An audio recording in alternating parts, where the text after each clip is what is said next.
Sir నమస్కారం sir. నమస్తే sir, Chandu Mondeti director నాగ చైతన్యతో ఇంకొక క్రేజీ ప్రాజెక్ట్ అనౌన్స్ చేశారు సార్. అది అక్కినేని నాగేశ్వరరావు గారి తెనాలి రామకృష్ణ సినిమాని ఇప్పుడు ఈ జనరేషన్ తగ్గట్టుగా కొన్ని మార్పులు చేర్పులు చేసి నాగ చైతన్యతో తీస్తాను అని చెప్పేసి ఆయన చెప్పడం చూస్తున్నాం.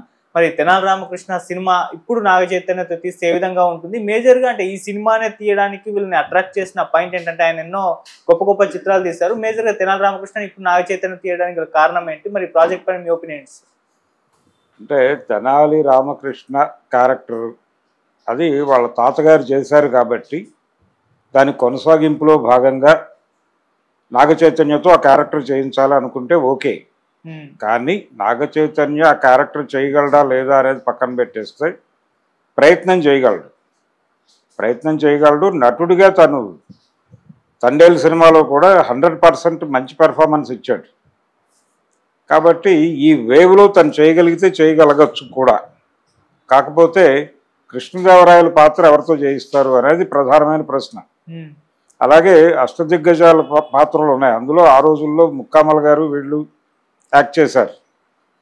అలాగే మిక్కిలినేని గారు వీళ్ళందరూ, నాగయ్య గారు, అప్పాజీగా ఇలా నడిచినటువంటి సినిమా అది. ఇప్పుడు అటువంటి నటులు ఉన్నారా అనేది ఒక ప్రశ్న. ఏదో పద్ధతిలో తీసుకొస్తారు ఓకే. కానీ కృష్ణదేవరాయలుగా ఎన్టీ రామారావు గారు ఒక ప్రత్యేకమైనటువంటి ముద్ర వేశాడు. ఆయన ఈ సినిమా మాత్రమే కాదు, ఆయన కృష్ణదేవరాయలుగా 2 సినిమాల్లో కనిపిస్తాడు. ఇదొకటి, తర్వాత మహామంత్రి తిమ్మరుసు ఒకటి. ఈ 2 సినిమాల్లోనూ ఆయన కృష్ణదేవరాయలుగా ఆయనకు రీప్లేస్మెంట్ లేదు, రాదు అనే పరిస్థితిలో నటించాడు. ఆయనకి అడ్వాంటేజ్ ఏంటంటే ఆయన హైటు, తర్వాత ఆయన వాచకము, ఇవన్నీ కూడా ఆయనకి అడ్వాంటేజ్. ఆ పద్ధతిలో వెళ్ళేది. ఎన్టీ రామారావుకి ఎలాగైతే రీప్లేస్మెంట్ లేదో అలాగే ఘంటసాల గారి ప్రమేయం ఆ సినిమాలో చాలా ఉంది. అంటే ఆ పద్యాన్ని భావస్ఫూరకంగా పాడటం అనేటువంటిది ఆయన వల్లే కావాలి అనేటువంటి ఒక వాతావరణం కల్పించేశాడు ఆయన. ఈ రోజుకి అంటే పద్యానికి ఘంటసాల ప్రాణం పోయున్ అని చెప్పి ఒక పద్యం రాశాడు ఒక ఆయన. ఆ లెవెల్ ఇన్ఫ్లుయెన్స్ వేశాడు ఆయన.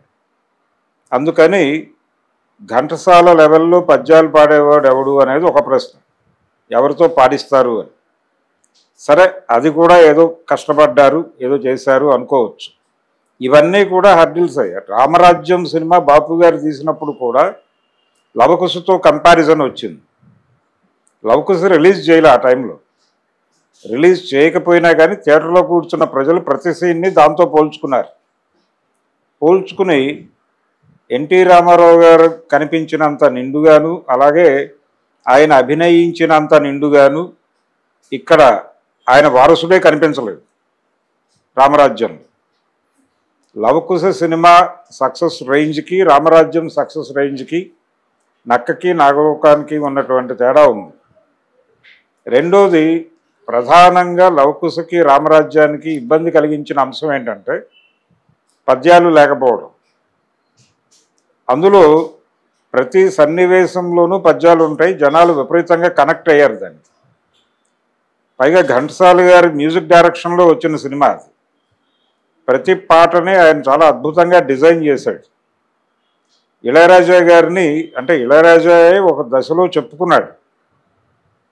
ఏది, కొండవీటి దొంగ రికార్డింగ్ టైంలో యండమూరి వీరేంద్రనాథ్ గారు ప్రొడ్యూసర్ గారి తరఫున మ్యూజిక్ సెట్టింగ్స్లో పాల్గొంటూ ఇళయరాజా గారిని అడిగాడు, ప్రతి పాట హిట్ అవ్వాలని ప్రొడ్యూసర్ గారు మీతో చెప్పమన్నారండి అని.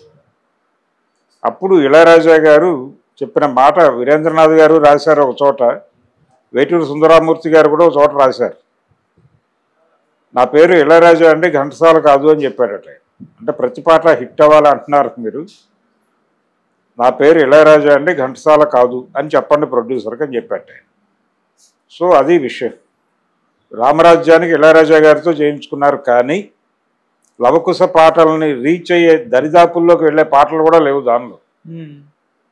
రామకథను వినరయ్యా కావచ్చు, అసలు అద్భుతమైన మ్యూజిక్. ఆ పాటలకే సినిమా విపరీతంగా రైజ్ అయింది. దానికి తోడు పద్యాలు. ఈ పద్యాలు ఇవన్నీ కూడా సినిమాని నెక్స్ట్ లెవెల్కి తీసుకెళ్ళిపోయి అది ఈ రోజుకి రికార్డు సినిమానే. ఇప్పుడు ఆ కలెక్షన్స్ బ్రేక్ చేయడం అనేది ఇప్పటివరకు సాధ్యం కాని పరిస్థితి. ఆ రోజున దాని వసూళ్లు అప్పటి బంగారం ధరలు ఇప్పటి బంగారం ధరలతో పోలిస్తే అది ఇప్పటికీ లోకల్ మార్కెట్ వరకు లవకుశ అనేది ఇప్పటికీ రికార్డే. అలాగే చాలా థియేటర్లు ఆ రోజుల్లో చుట్టుపక్కల నుంచి బళ్ళు వేసుకుని థియేటర్కి రావటం, వాళ్ళకు ఈ బళ్ళు పెట్టుకోవడానికి ఎడ్లను పెట్టుకోవడానికి ప్రత్యేకమైన ఏర్పాట్లు థియేటర్ల దగ్గర చేయటం ఇప్పటికీ ఉన్నాయి ఆనవాళ్ళు. అంత ఇన్ఫ్లుయెన్స్ చేసిన సినిమా అది. ఆ సినిమాని రామరాజ్యం అనే పేరుతో తీసి పర్వాలేదు అనిపించుకోగలిగారు, కానీ ఆ రేంజ్కి రీచ్ అయ్యారు అని మాత్రం అనిపించుకోలేదు. ఇది రామాయణం మీద విపరీతమైన ప్రేమ ఉండి రామారావు గారితోనే శ్రీరామాంజనేయ యుద్ధం లాంటి సినిమాలు, అలాగే శ్రీనాథ కవిస్వరూపం లాంటి సినిమా చేసినటువంటి బాపు రమణలకే అది సాధ్యం కాల. చందు మొండేటి ఈ బిఎస్ రంగా గారు తీసినటువంటి విక్రమ్ ప్రొడక్షన్స్ కింద బ్యానర్ మీద చేశాడు ఆయన. ఆ రేంజ్లో ఈ సినిమాని నడపగలడా అనేది అనుమానం. ఇప్పుడు యూట్యూబ్లో అవైలబుల్గా ఉంది ఈ సినిమా. ఈ అనౌన్స్మెంట్ రాగానే చాలామంది ఆ సినిమా వాచ్ చేస్తారు. దాని వ్యూవర్షిప్ పెరుగుతుంది. ఈ చూసిన ప్రతి క్షణం ప్రతి ఒక్కరూ అనుకునేది ఈ పద్యాలు ఎవరు పాడతారు ఇప్పుడు, అలాగే ఈ అభినయం ఎవరు చేస్తారు.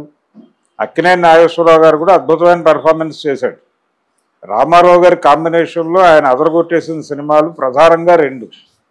ఒకటి తెనాలి రామకృష్ణ, తర్వాత భూకైలాస్. భూకైలాస్లో ఆయన రావణుడిగాను ఈయన నారదుడిగాను కనిపిస్తారు. ఈయన లెవెల్లో ఈయన రామారావు కట్టి పోటీ ఇవ్వగలిగాడు ఆ సినిమాలో భూకైలాస్లో. అంటే నాగేశ్వరరావు గారి బిహేవియర్ నారద పాత్రకి సెట్ అయింది, రామారావు గారు ఆ క్యారెక్టర్కి సెట్ అయ్యాడు. వీళ్ళిద్దరి మధ్య ఈ రెండు పాత్రల మధ్య ఒక అద్భుతమైన రిలేషన్ని అల్లారు డైరెక్టర్ శంకర్. ఆయన బ్రహ్మకి మనవడు, ఎవరు రావణ బ్రహ్మ. కాబట్టి ఆయన నారదుడిని తాత అని పిలుస్తాడు, ఈయన మనవడా అని పిలుస్తాడు. అంటే తెర మీద రామారావు గారు నాగేశ్వరరావుని తాత అని పిలవటం, నాగేశ్వరరావు గారు మనవడా అనే ఆట పట్టించడం, ఇది ఆడియన్స్ని విపరీతంగా ఎంటర్టైన్ చేసింది. అలా ఆ సినిమా సూపర్ హిట్. ఇప్పుడు దాన్ని ఎవరన్నా రీమేక్ చేయడం కూడా సాధ్యమయ్యే పని కాదు. గుండమ్మ కథ సినిమాయే రీమేక్ చేయాలని చాలా సందర్భాల్లో చాలామంది అనుకున్నారు. నాగార్జున్ని బాలకృష్ణని పెట్టి చేయాలని ఒక దశలో అనుకున్నారు. అలాగే రాముడు భీముడు సినిమా రీమేక్ చేయాలని రామానాయుడు గారు నిరంతరం అనేవాడు ఆ మాట. అది బాలకృష్ణతో చేయాలనుకున్నారు, కుదరలేదు. తర్వాత జూనియర్ ఎన్టీఆర్తో చేయాలనే 2-3 సందర్భాల్లో ఆయన అన్నాడు, అవలేదు. రామానాయుడు గారు ఆ కోరిక తీరకుండానే వెళ్ళిపోయాడు. ఒక దశలో ఆయన జూనియర్ ఎన్టీఆర్కి అడ్వాన్స్ కూడా ఇచ్చున్నాడు ఆ సినిమా కోసం, అది వర్కౌట్ అవ్వాలి. కాబట్టి కొన్ని సినిమాలకు రీప్లేస్మెంట్లు ఉండవు. ఒకవేళ రీప్లేస్మెంట్ చేయాలనుకున్నా రామరాజ్యాలు అవుతాయి, అది ప్రమాదం. దేవదాసు సినిమాని కృష్ణ గారు తను చేయాలి అనుకున్నాడు. ఆ సినిమాని వాంటెడ్గా రిలీజ్ చేశారు. రిలీజ్ చేయడంతో కంపారిజన్ వచ్చి సినిమాని ఎవరు పట్టించుకోవాలి కృష్ణ గారి దేవదాసుని. అలాగే చాగయ్య, నాగయ్య గారు తీసినటువంటి చాగయ్యని బాపు గారు రీమేక్ చేశారు. బాపు గారితో నవతా కృష్ణరాజు గారు చేయించాడు వాంటెడ్గా. చేయించి రిలీజ్ చేస్తే సరిగ్గా అదే రోజున నాగయ్య గారి చాగయ్య కూడా రిలీజ్ చేశారు. అది పూర్ణ వారి దగ్గర ఉంది, ఇది అన్నపూర్ణ పిక్చర్స్ వాళ్ళు రిలీజ్ చేశారు. రెండు రిలీజ్ అయినాయి, కంపారిజన్ వచ్చేసింది. ఆడియన్స్ నాగయ్య గారి సినిమా మళ్ళీ చూశారు. అది దాంతో పోల్చి చూసి అసలు ఎందుకు పనికిరాదు అన్నారు. దారుణమైన ఫ్లాప్ అది ఆ సినిమా. కాబట్టి ఒక క్లాసిక్ సినిమాని తిరిగి తీయాలనుకోవటం సాహసమే. ఆ సాహసం వర్కౌట్ అయిన సందర్భాలు మనకు ఎప్పుడు కనిపించలేదు చరిత్రలో. ఎన్టీ రామారావు గారే అలాంటి ప్రయత్నం చేసి విఫలమైనటువంటి ఒక పరిస్థితి ఉంది. నర్తనశాల ఆయన సినిమాల్లో పెద్ద హిట్ సినిమా. అదే కథని తను తిరిగి రీమేక్ చేశాడు విరాట పర్వం అనే పేరుతో, రామకృష్ణ స్టూడియోస్ బ్యానర్ మీద. ఆ సినిమా ఆడలేదు. రామారావు గారు విపరీతంగా స్వింగ్ నడుస్తున్న రోజులు, ఆయన ఏ సినిమా చేసినా అది 100 రోజులు ఈజీగా ఆడేస్తున్న రోజుల్లో కూడా నర్తనశాల ఎక్కలేదు, జనాలకి తిరస్కరించారు. అందులో కీచకుడు వేశాడు ఆయన. కీచకుడు చేయడం కోసం రంగారావు గారికి నర్తనశాలలో కీచకుడు పాత్రకి విపరీతమైన పేరు వచ్చింది కాబట్టి ఆ పాత్ర నేను చెయ్యాలి అనే తాపత్రయంతో చేశాడు ఆయన రామారావు గారు. ఇది జనాలకు ఎక్కల కంపారిజనే. ఆ రోజున యూట్యూబులు లేవు, అయినప్పటికీ ప్రజల మనసుల్లో నర్తనశాల సినిమాకి ఒక ప్రత్యేక స్థానం ఉంది. అందుకని ఆ కంపారిజన్ వచ్చేసి సినిమాని జనం పట్టించుకోలేదు. అందుకని క్లాసిక్స్ రీమేక్ అనేది చాలా టఫ్ గేమ్. ఇప్పుడు ఇలాంటి సినిమాలు రీమేక్ చేయాల్సి వచ్చినప్పుడు ఇప్పుడు దానవీర సూరకర్ణ చెయ్యాలి అని చాలామంది డైరెక్టర్లు మాట్లాడారు. వివి వినాయక్ మాట్లాడాడు, రాజమౌళి గారు మాట్లాడారు. చివరికి ఆయన దానవీర సూరకర్ణ పక్కన పెట్టి మహాభారతం తీస్తాను అంటున్నాడు. కానీ ఒరిజినల్గా ఆ రోజుల్లో వీళ్ళు మాట్లాడిన మాటలు దానవీర సూరకర్ణ రీమేక్ చేయాలని. ఎలా చేస్తారు, ఎవరు చేస్తారు అనేది ప్రశ్న.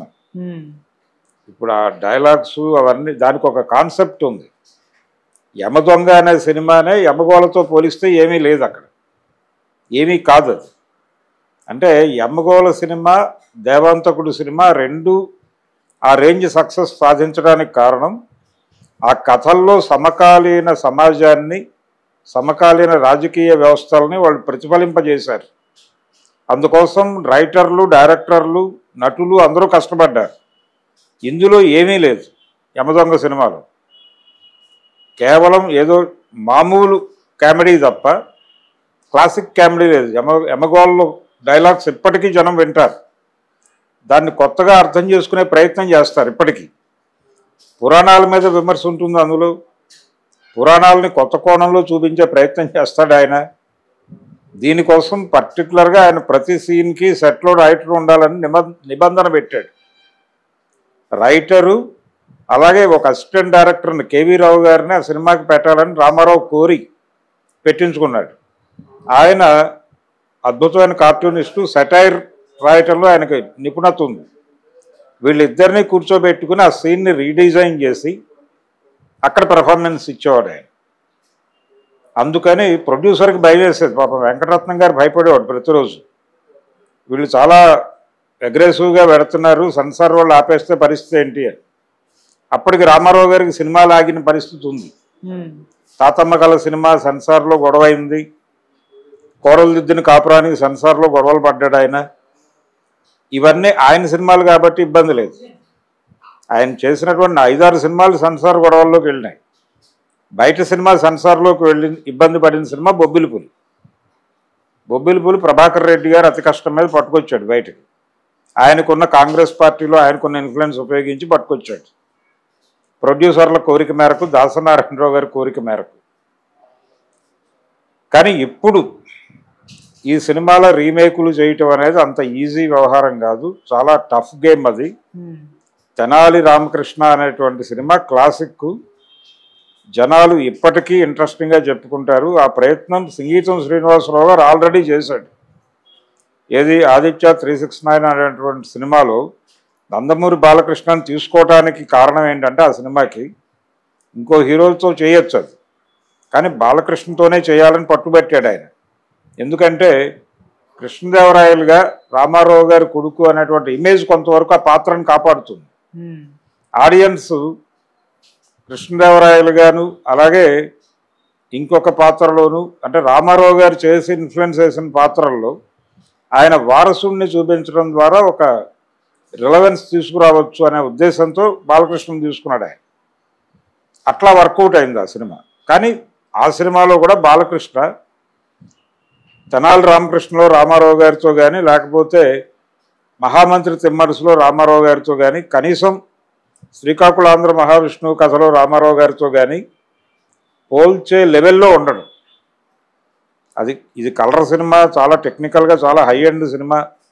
పిసి శ్రీరాము, కబీర్లాల్ లాంటి వాళ్ళు పనిచేసిన సినిమా అయినప్పటికీ ఆ సినిమాల్లో రామారావు గారు కనిపించినంత గ్రేస్గా ఇక్కడ కనిపించలేదు. అది వాస్తవం, చాలామంది మాట్లాడేసిన విషయం కూడా. అందుకని తెనాలి రామకృష్ణ అనే ప్రాజెక్టు వీళ్ళు ఎత్తుకోకపోవడమే మంచిది. అయితే చందు మొండేటికి కనెక్ట్ చేసిన పాయింట్ ఒకటి ఉంటుంది. అదేంటంటే కృష్ణదేవరాయలు రాయలవారి ఫైట్ ఎవరి మీద? బహమనీ సుల్తానుల మీద. విజయనగర సామ్రాజ్యానికి శత్రువులు వారే. ఈ బహమనీ సుల్తానులు అనే పాయింట్ ఎక్కువ ఉంటుంది చందుమొండేటికి. దాన్ని హైలైట్ చేయడం ద్వారా ముస్లిం సమాజం మీద హిందూ సేన దాడి చేసినట్టుగా డిజైన్ చేసి ఆ యుద్ధానికి కృష్ణదేవరాయలకి అండగా నిలబడి ఆ యుద్ధాన్ని తన బుద్ధి బలంతో నడిపించిన పాత్రగా ఈ తెనాలి రామకృష్ణుడి పాత్రను నడిపి తద్వారా ఈ దేశంలో హిందుత్వ మార్కెట్ను కొల్లగొట్టచ్చు అనేటువంటి ఐడియా ఏదైతే తండేల్ సినిమాకి వీళ్ళు కనెక్ట్ అయ్యారో, పాకిస్తాన్ జైలు, ముస్లింలు, ఉగ్రవాదం అనే దానికి కనెక్ట్ అయిపోయి ఆ సినిమా తీశారు. అరవింద్ గారు కూడా ఆ సబ్జెక్ట్కి కనెక్ట్ అవ్వడానికి కారణం అదే. ఆ జాలర్లు శ్రీలంక జైల్లోనో లండన్ జైల్లోనో ఉంటే వీళ్ళు పట్టించుకునేవాళ్ళు కాదు. పాకిస్తాన్ జైలు అనగానే వీళ్ళకి గంగవేర్రులు ఎత్తి పూనకాలు ఎత్తి సినిమా తీశారు. ఇప్పుడు అదే పూనకం, అదే ముస్లిం వ్యతిరేకత, అదే ఇప్పుడు ఈ సబ్జెక్ట్కి కనెక్ట్ చేసి ఉంటుంది చందుమొండేటి. కనెక్ట్ చేసి దీన్ని కూడా పాన్ ఇండియా మార్కెట్లోకి చేయొచ్చు అని ఒక భ్రమలో ఆయన స్టేట్మెంట్ ఇచ్చేసి ఉంటాడు. కానీ ఇది అంత ఈజీ వ్యవహారం కాదు. ఇది అంత ఈజీ వ్యవహారం కాదు. ఈయన తీయదలుచుకుంటే ఇంకా కొత్త కథలు ఉన్నాయి ఈయన యాంగిల్లోనే. ఇప్పుడు శివాజీ జీవిత చరిత్ర సినిమా తీయాలి అని కృష్ణ గారు అనుకున్నాడు. ఏది సీతారామరాజు సినిమా పాటల పుస్తకాల మీద మా రాబోయే సినిమా ఛత్రపతి శివాజీ అని వేశాడు ఆయన. వేశాడు కానీ ఆ ప్రాజెక్ట్ వర్కౌట్ అవ్వాలి, తీయలేకపోయాడు. ఒక సినిమాలో డాక్టర్ సినీ యాక్టర్ అనే సినిమాలో ఆ గెటప్ వేసి ఆనందించాడు ఆయన. శివాజీ చేయలేకపోవడానికి కారణాలు అందరికీ తెలుసు. అంటే శివాజీని ఒక సెక్షన్కి పరిమితం చేశారు. ఏది జై భవానీ వీర శివాజీ అనే నినాదం ద్వారా ఆయన్ని హిందుత్వ శక్తులు తమ ఘాట కట్టేసుకున్నాయి. ఇది కృష్ణని ఇబ్బంది పెట్టింది. కృష్ణ ఎంత మైన్యూట్గా ఆలోచించేవాడంటే ఆయన పౌరాణిక పాత్రలు చేయడానికి 100 విధాలుగా ఆలోచించాడు ఆ రోజుల్లోనే. ఆయన ఏమనుకునేవాడంటే గుంటూరు జిల్లాలో, ఆయన గుంటూరు జిల్లా మీద పట్టుంది, ఆయన తెనాలి కాబట్టి ఆయనకి ఒక డౌట్ ఉండేది పౌరాణిక పాత్రలు చేయటానికి. క్రైమ్ యాక్షన్ సినిమాలు ఎందుకు చేయాలనుకున్నాడంటే ఆయన ఈ జానర్ ఏ మతానికి సంబంధం లేని పద్ధతిలో నడిచిపోతుంది. కానీ పౌరాణికాలు చేస్తే పర్టికులర్గా ఒక మతం కనెక్ట్ అవుతుంది, ఇంకో మతం పట్టించుకోదేమో అనేటువంటి ఒక సందేహం ఉండేది. ముస్లిం పాపులేషన్ ఎక్కువ గుంటూరులో, అందుకని వాళ్ళందరూ తన అభిమానులుగా ఉండటానికి మొహమాట పడతారేమో అని చిన్న భయం వెంటాడింది. కానీ అది కేవలం ఆయన భయము. అది మాట్లాడే 2-3 సందర్భాల్లో ఆయన, నేను మొదట్లో కొంచెం పౌరాణికాలు చేయడానికి జంకేవాడిని, అభిమానుల్లో ముస్లిమ్స్